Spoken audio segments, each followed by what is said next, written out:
Today coming with a simple tutorial on a Toyota Highlander 2020. This should be working for any Toyota Highlander from 2020 I believe to 2022. I could be wrong, but the years will be provided down below. And well, basically what we have here is that our logo kind of went a little ugly on us. As you can see, it got that fading on there and it doesn't look very nice. So the car still looks pretty new. I take care of it. I've had this thing since 2022 and it is currently 2026.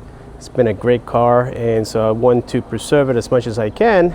So I went on eBay and I got this thing. It was quite cheap. Now I think these are just remanufactured. I don't know, maybe these are fake logos. Who cares? It looks better than what we have on there. It took just a few days, and again I think I paid about 44 bucks. This is it right here. It does have the Toyota logo on there as well. Some of the tools that you might need so far, because I am learning as I'm making the video, but it doesn't look complicated. I've done much worse things before. And yeah, so we got these tools just in case we need them. This is a clip extractor, and we have a pry opening tool. But for the cover here, what we got to do is just press on about, we got 3 here, 3, 4, 5. There's supposed to be one here. That would be 6, but it's missing. So 7, 8, about 9 of them. And then all we have to do now is simply lift them up. You can take the clips out if you want. You can just go on like this and then just put it to the side for now. And it looks like it's held by 2, possibly 10 millimeters. And then we also have one Phillip on the top. Well, it is indeed a 10 millimeters, I explained before. So you can get the ratchet. It could be electric. I think I can make it fit in there. And then you're gonna need a stubby Phillip screwdriver so that we can get a Phillip screws that it is located towards the top from what I can see here. And I'm going to disconnect the sensor because one of the wires, the harness, is on the way.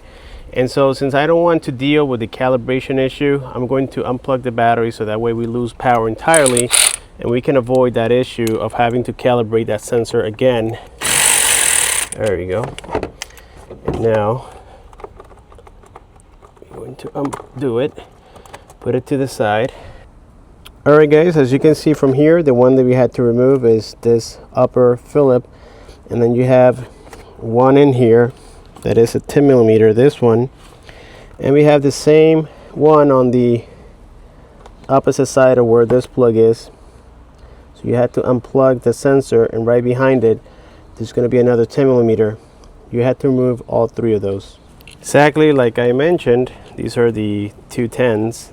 All right, they're on each side. I got the other screw here, and then you have that one Phillip on the top.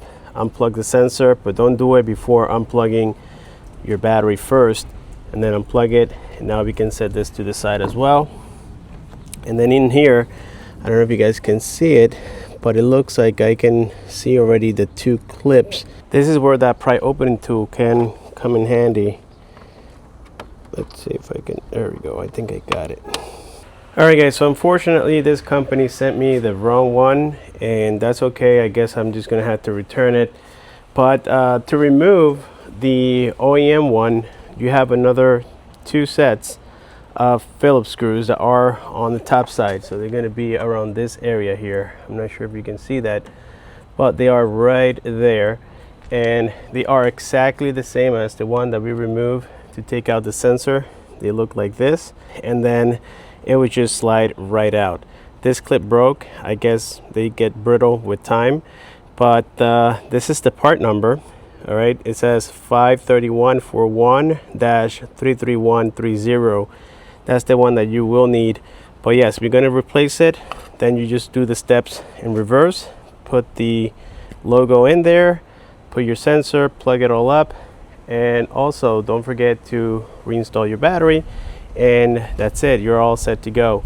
A few days have passed. I went ahead and ordered the correct logo. I had to put this one back on.